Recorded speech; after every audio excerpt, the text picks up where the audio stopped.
máxima glória eterna. Vamos!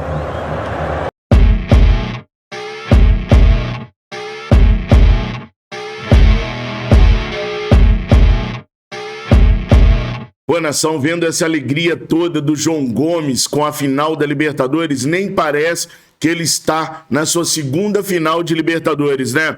Pois é, mas meio que não tá não. O ano passado, quando o Flamengo chegou à final contra o Palmeiras, o técnico então era o Renato Gaúcho. João Gomes já fazia parte daquele elenco, apesar de ainda não ter tantas horas quanto tem agora jogando entre os titulares, mas já fazia parte daquele elenco. E o Renato Gaúcho decidiu por deixar o menino fora da decisão. João Gomes nem no banco de reservas ficou naquela trágica decisão onde o Andréas Pereira perdeu a bola de maneira bizonha e entregou a nossa Libertadores da América de bandeja para o Palmeiras. Esse ano não. Esse ano é diferente para o João Gomes. Esse ano o João Gomes está consagrado como titular do Mengão Queridão. Pode colocar e pode tirar quem for desse meio de campo. Só não podem mexer no João Gomes. Conquistou a torcida rubro-negra com suas jogadas, sua garra, seu ímpeto ali no meio de campo. E agora é figura certa e carimbada para a final da Libertadores da América. Também não podia ser por menos, né? Espia só o João Gomes no jogo de ontem contra o Vélez Sarsfield. Informações do SofaScore Brasil. Ele foi o primeiro em desarmes, com 8 desarmes, o primeiro em duelos ganhos, com 15 duelos vencidos, o primeiro em dribles certos, 6, o primeiro em acerto no drible, 100%. Ou seja, todas as vezes que ele tentou driblar, ele conseguiu. Ele foi o segundo em ações defensivas, com 9. O segundo jogador do Flamengo com a maior nota do SofaScore, 7.9. Ele foi o terceiro em passes certos, 50 passes certos. E o terceiro em ações com bola, 83 ações. Simplesmente um primor de jogador, um dos melhores da base que eu vi nos últimos anos, desde Vinícius Júnior. É um cara importantíssimo para a equipe rubro-negra e que certamente será titular na final da Libertadores da América. Esperamos poder ver o João Gomes mais tempo no Mengão Queridão. Quem sabe mais uma temporada. Acho muito difícil, muito complicado. Tá cheio de clubes em cima do João Gomes e ele deve deixar o Mengão Queridão em janeiro. Mas quem sabe, né? A fada madrinha do Mengão Queridão, São Judas Tadeu, não faça com que o João Gomes fique mais uma temporada no Mengão, né? Seria esplêndido vê-lo ganhando mais títulos num Flamengo mais reforçado nesse ano de 2023. O que vocês acham da atuação do João Gomes? Já convenceu mesmo como titular do Flamengo? Já é aquele jogador 100% importante para o Flamengo? Coloca aqui nos comentários, que eu quero muito saber a opinião de vocês. Nação, uma das coisas que eu sempre gosto de fazer pós-jogo do Flamengo é a nota para os jogadores do elenco rubro-negro. Só que como o jogo ontem foi 21h30 e terminou já 23h30, ou seja, terminou muito tarde, com a coletiva do Dorival Júnior, durando ali entre 23 e 30 minutos, mais as minhas considerações do pós-jogo, acabou que ficou muito tarde para a gente trazer as notas dos jogadores para vocês. Então eu queria aproveitar esse vídeo aqui para a gente poder dar as notas dos jogadores. E aí eu queria te pedir o seguinte, que você participasse, que você colocasse nos comentários, não aqui em cima no chat, porque no chat vou perder a nota de vocês. Eu gostaria muito que vocês colocassem nos comentários a nota de cada um dos jogadores que entraram ontem nesse jogo contra a equipe do Vélez. Olha só, a equipe titular do Flamengo entrou com Santos, Rodinei na lateral direita, Fabrício Bruno e Pablo substituindo Davi Luiz e Léo Pereira, Felipe Luiz, Arturo Vidal, João Gomes, Arrascaeta, Everton Ribeiro, Pedro e Everton Cebolinha. Depois, ao longo do jogo, entraram Ayrton Lucas, Marinho, Eric Pulgar, Guilherme Varela e Diego Ribas. Então vamos lá, vamos começar a dar as notas desses jogadores. O goleiro Santos não teve culpa, assim eu entendo, no gol que o Prato fez no primeiro tempo. O Prato chegou e passou à frente do Pablo e com um carrinho ali, o o Santos ia fazer o quê, né? Para mim, o Santos não teve culpa. Mas uma boa apresentação do goleiro rubro-negro, nota 3. O Rodinei fez um primeiro tempo horroroso, assim como foi na Argentina. Um primeiro tempo muito fraco, tanto no ataque quanto também no sistema defensivo. Melhorou um pouquinho no segundo tempo, mas para mim não foi um daqueles jogos primorosos que o Rodinei vem fazendo, não. Por isso, para mim, a nota do Rodinei é nota 7. O Fabrício Bruno, para mim, está no top 3 dos melhores zagueiros do Flamengo neste ano. Léo Pereira, Fabrício Bruno e Davi Luiz vêm jogando muita bola. Ontem o Fabrício Bruno ficou muito mais exposto do que o normal. Por quê? Porque do jeito que o time do Flamengo foi armado, o Flamengo não tinha um primeiro volante de ofício. Na verdade, o Flamengo não tinha primeiro volante. A Fabrício, mas o Gerson e o Arão também jogavam assim, como o Vidal e o João Gomes. Não jogava, não. O Gerson saía mais, o Arão ficava mais. Raramente o Arão subia ao ataque quando o time estava com a bola no gramado. O Arão subia muito quando era jogada de escanteio ou uma bola parada numa falta para gerar alguma situação de cabeceio. Raramente o Arão infiltrava na área, como o João Gomes e o Arthur Vidal fazem. São 2 segundos volantes.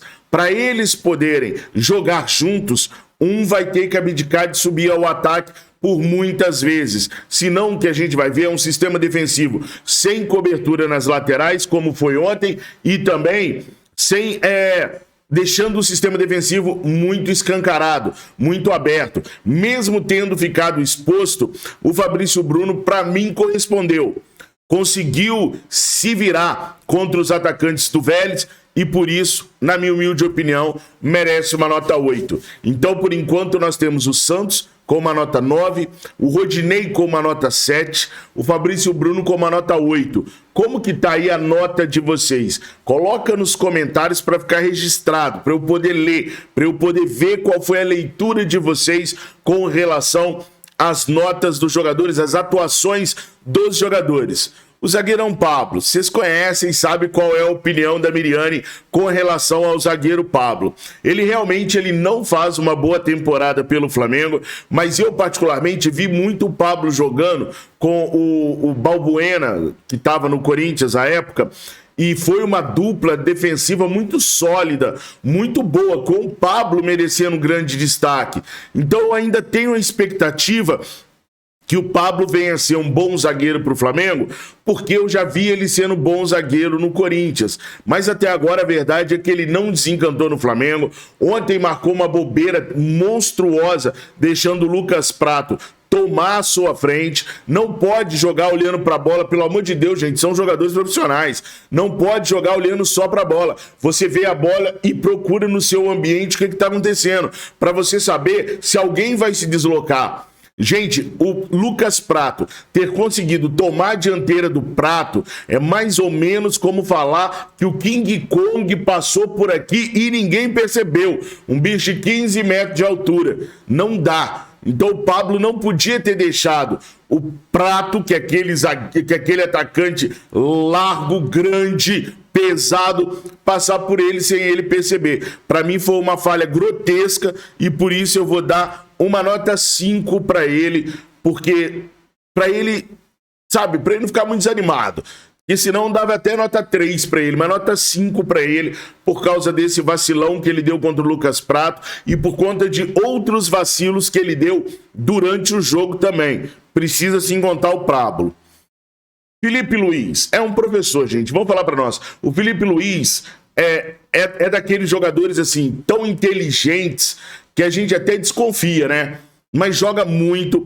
Ontem ele foi à linha de fundo algumas vezes, fez alguns cruzamentos, se apresentou mais ao ataque do que o normal, não construiu tanto pelo meio, construiu mais pela beirada. Foi assim, como se ele tivesse voltado à sua juventude futebolisticamente falando. Gostei muito do Felipe Luiz, principalmente no primeiro tempo, onde ajudou a construir muitas jogadas pelo lado esquerdo.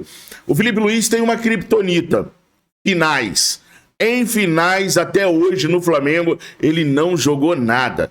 Eu tenho uma mágoa do Felipe Luiz que foi ele ter feito a gente jogar quase que uma final inteira de Libertadores com o René na lateral esquerda. Foi o ano passado contra o Palmeiras, o Felipe Luiz saiu muito cedo, dando vaga para o René jogar, e aí a gente já sabe o final da história, né? Mas enfim, para mim um monstro, o Felipe Luiz, tem que aposentar no Flamengo e tem que começar a trabalhar no Flamengo tão logo se aposente. Para mim, um daqueles jogadores, assim, chegou para marcar história. Vou torcer demais para que essa criptonita dele, que são finais, acabe esse ano, que ele consiga esse ano fazer uma boa final. Não fez nenhuma até hoje pelo Flamengo, não fez nenhuma boa final pelo Flamengo até hoje. Vou torcer para esse ano, nessa final de Libertadores, se Deus quiser, nessa final de Copa do Brasil, ele está inteiro e ajudar de verdade o Mengão queridão. Pelo jogo de ontem, eu dou uma nota 8 para o Felipe Luiz. Arturo Vidal. Tem muita gente culpando o Vidal por ter feito um jogo fraco ontem. Acontece que o Vidal não fez um jogo fraco. O Vidal fez um jogo que ele está acostumado a fazer, um jogo bom, um jogo legal. Foi muito útil na criação. Mas muitas pessoas enxergam que o Vidal é marcador. Gente, o Vidal não é marcador. Se o Vidal é chamado de pitbull, não é porque ele é marcador, não é porque ele é brabo, não é porque ele gosta de dar pancada igual o Felipe Melo. Tem nada disso. O Vidal é chamado de pitbull porque ele não desiste. Ele tá sempre na jogada, ele tá sempre dando o melhor dele. O tempo que ele tiver dentro de campo, ele tá dando o melhor, ele tá dando toda a energia dele dentro de campo. E ele fez isso ontem de novo. Só que o Vidal é um jogador de meio campo para frente. Não é jogador de meio campo atrás. Ele pode e já fez o primeiro volante, mas é um desperdício muito grande de talento você colocar o Arturo Vidal de primeiro volante, sendo que ele tem uma técnica mais apurada, mais refinada para jogar mais à frente. O Dorival errou ontem ao escalar João Gomes e Dorival sem definir quem tinha que ficar mais. Deixou os dois jogarem do jeito que eles têm costume de jogar, e são dois segundos volantes. Ninguém então se preocupou em ficar voltando, em fechar o espaço na zaga. Ninguém preocupou em ser, por exemplo, aquele jogador que faz a cobertura do Rodinei, a cobertura do Felipe Luiz. Os dois jogaram como tem costume de jogar. O Vidal pode ser titular do Flamengo sim, e pode ser titular ao lado do João Gomes, mas vai exigir treinamento. Eu falo isso desde o dia que o Vidal chegou. Vai exigir treinamento.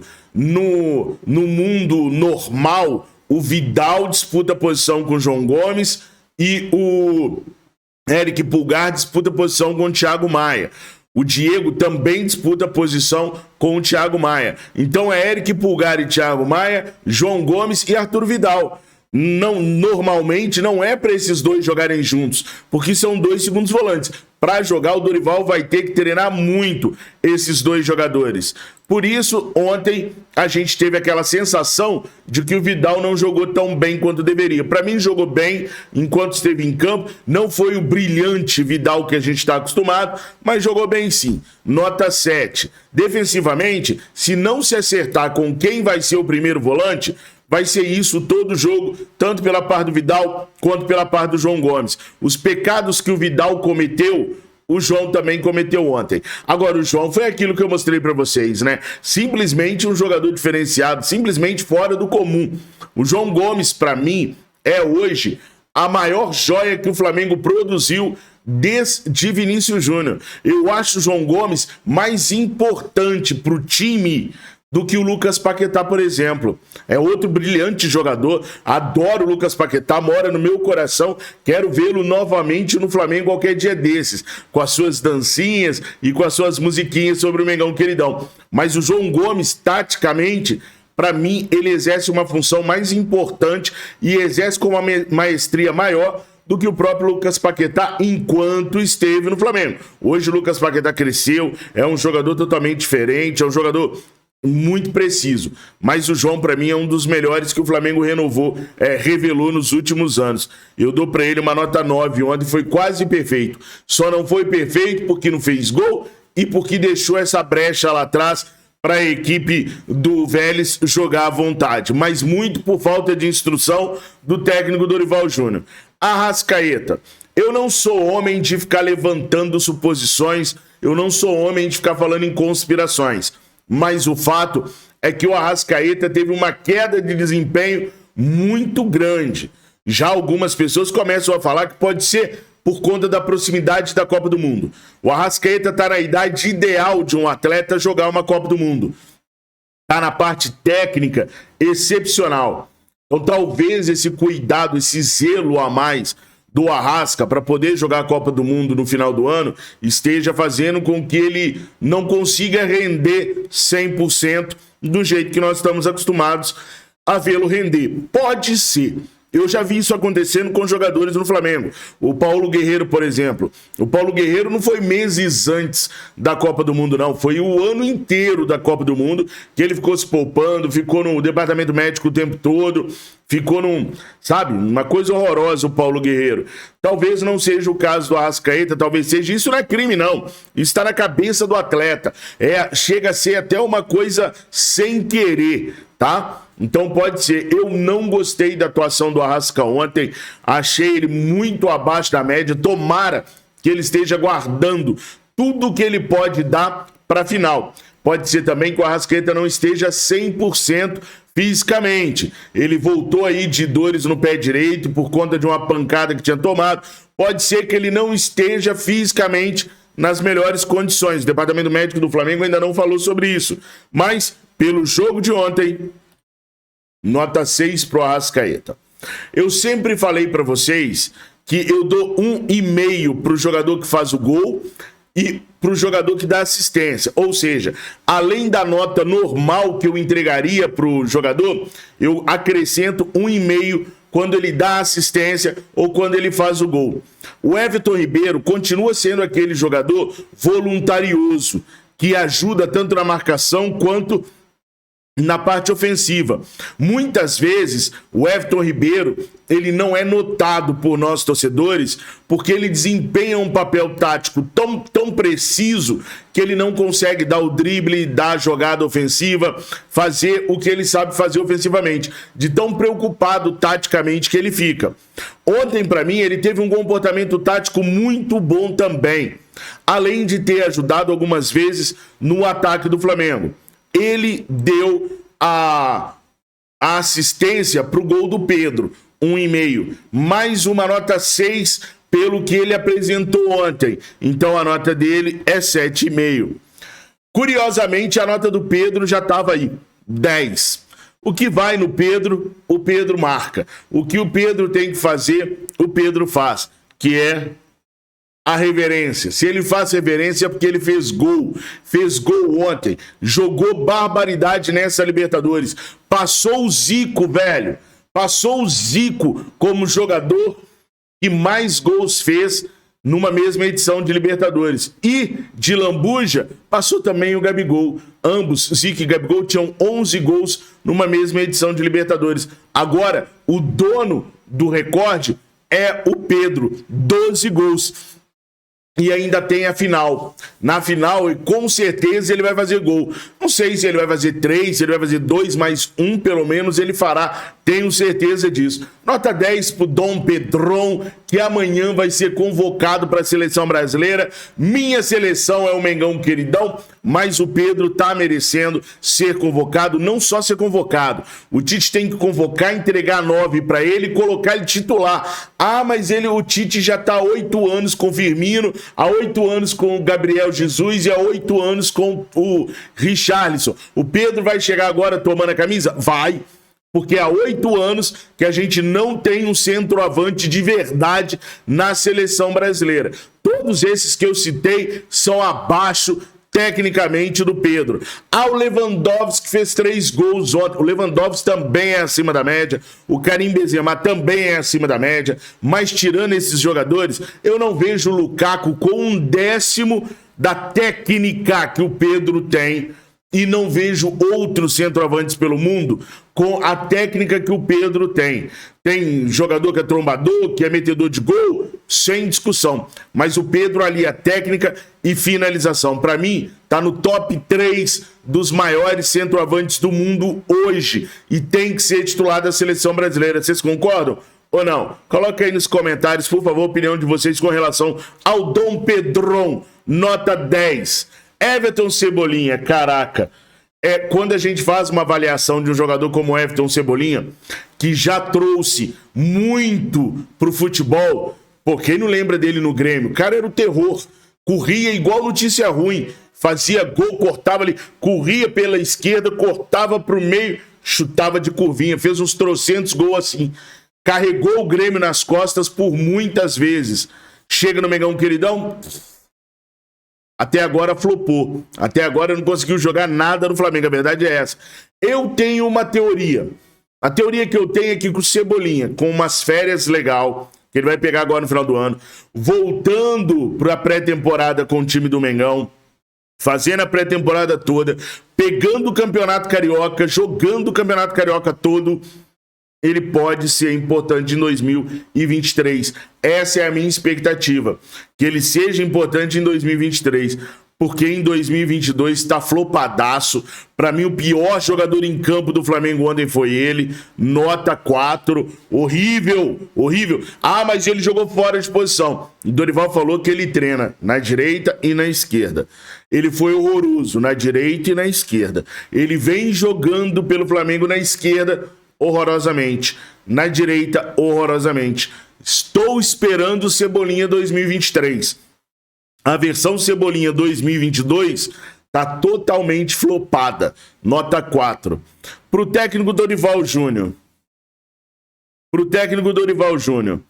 Bom, o Dorival fez um primeiro tempo horroroso com a escalação que ele colocou, não conseguiu orientar João Gomes e Arthur Vidal sobre as suas funções que deveriam desempenhar no meio de campo, não conseguiu corrigir uma falha que eu vi na equipe, que foi os 3 atacantes, Arrascaeta, Pedro e Everton Cebolinha, que adiantava para poder fazer a marcação na saída de bola, mas o meio de campo não subia junto, criando um buraco entre os 3 da frente e os 3 do meio de campo, fazendo com que o Vélez tivesse facilidade na saída de bola.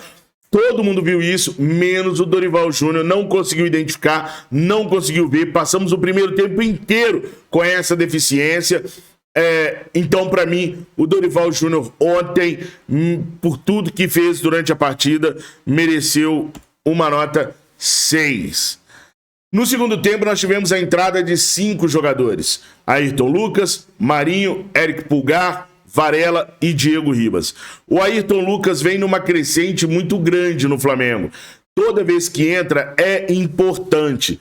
Ele entrou ontem no lugar do Felipe Luiz nos 17 minutos do segundo tempo e deu outro movimento daquele lado esquerdo, deu outra vida, fez o lado esquerdo ficar equilibrado com o lado direito, porque quando o Felipe joga, como ele constrói mais por dentro, o time do Flamengo ele fica meio torto.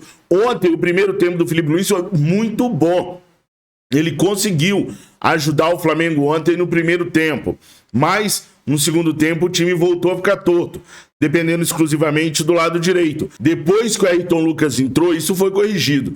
Tá subindo muito de produção Ayrton Lucas, gostei da participação dele ontem, para mim merece uma nota 7. Marinho, o que falar do Marinho? Gente, o Marinho é o Vitinho que tomou uma descarga de 220 volts e não dispersou ela. O Marinho é o jogador mais elétrico do Flamengo. Ele fica pau a pau com o Gabigol no quesito sentimentos no jogo. Ele entra pilhado, ele tenta, ele tem vontade, ele arrisca, ele corre, ele faz falta, ele toma cartão. Ele é ligado no jogo o tempo todo. Produz muito pouco, mas é ligado o tempo todo. É o tipo de jogador que a torcida não pega no pé. Por quê? Porque mesmo produzindo pouco, ele participa muito. Tem uma diferença de participar e de produzir. Participar é ele estar sempre correndo atrás da bola, tá sempre dando carrinho, tá sempre tentando desarmar, tá sempre tentando participar. Produzir é diferente. É gerar uma ação de gol na função que ele atua, é marcar um gol, é dar uma assistência. Então ele produz pouco, mas participa demais do jogo. Diferente do Vitinho, que participava pouco e que também produzia pouco. O Marinho, por causa dessa insistência dele em participar, em produzir, ele vai ser consagrado vez ou outra.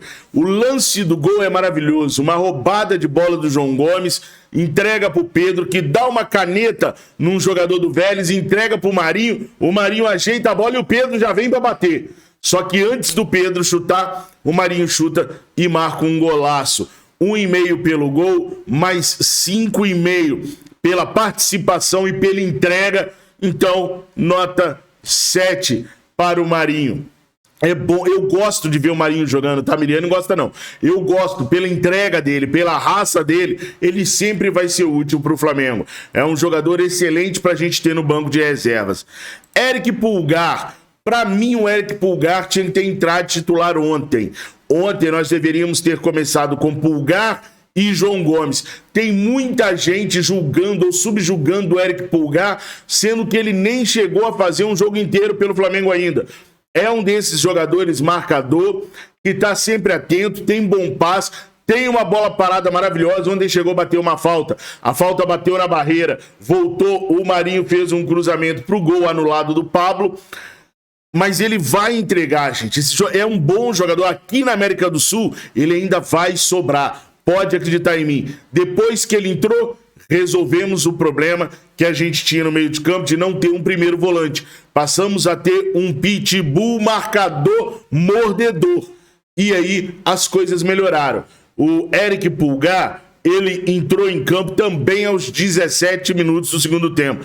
Para mim, nota 7 pro Pulgar. Eu sei que vai ter muita gente que vai falar que não viu nada nele, que eu assisti outro jogo. Vai por mim. O Pulgar tem um desempenho que é diferente do desempenho do João, do Vidal. Ele é marcador, ele é destruidor, ele é aquele cara para lutar por posição com o Thiago Maia. Ele não é um meia armador, ele é um destruidor. Guilhermo Varela, aqui repousa as esperanças da torcida rubro-negra de termos um lateral direito bom. E ele é bom. Só ainda não está no mesmo ritmo dos jogadores do Mengão Queridão, só ainda não conseguiu jogar 90 minutos. Mas vai por mim, é outro jogador que vai surpreender, é muito bom tecnicamente. O Guilhermo Varela entrou ontem aos 38 minutos do segundo tempo, ajudou um pouquinho, mas teve pouca participação no jogo. Por isso, eu vou dar para ele uma nota 5. Diego Ribas. Diego Ribas ontem fez a sua despedida de um jogo de Libertadores no Maracanã. Glória! Obrigado, Diego, por tudo que você fez pelo Mengão. Obrigado por toda a ajuda. Obrigado por todo o apoio. Obrigado por toda a liderança dentro e fora das 4 linhas. Obrigado por toda a representatividade que você já teve pelo Flamengo, que um dia já foi muito grande, sim. Hoje, não mais. Não adianta, foi bom, que despedida legal, despediu vencendo, deu até um passe de letra, que quase pegou o Pedro cara a cara com o goleiro. Então obrigado, Diego, mas não dá mais pra ti, irmão. É Eric Pulgar e Thiago Maia de um lado, Vidal e João Gomes do outro, e você só está atuando hoje pelo Flamengo porque o Dorival Júnior quer, porque o Dorival Júnior quer manter o vestiário numa boa. Pra mim, uma nota 3,5 para o Diego Ribas. Nação, como ficaram as notas de vocês com relação aos jogadores do Mengão Queridão? Coloca as notas de todos os 16 jogadores, mais do técnico Dorival Júnior, aqui nos comentários, que eu vou ler, vou dar coraçãozinho e vou entender como a mente de vocês funciona. Por enquanto é isso, nação, tamo juntos. Tenha uma excelente quinta-feira. Amanhã tem convocação da Seleção Brasileira. Será que o Dom Pedrão vai estar? Será que o Everton Ribeiro vai estar? Coloca aí nos comentários o que vocês esperam dessas convocações. Fiquem com Deus, deixa o like, não esquece de se inscrever. É muito importante a sua inscrição, senão os nossos canais não sobreviverão. Saudações rubro-negras!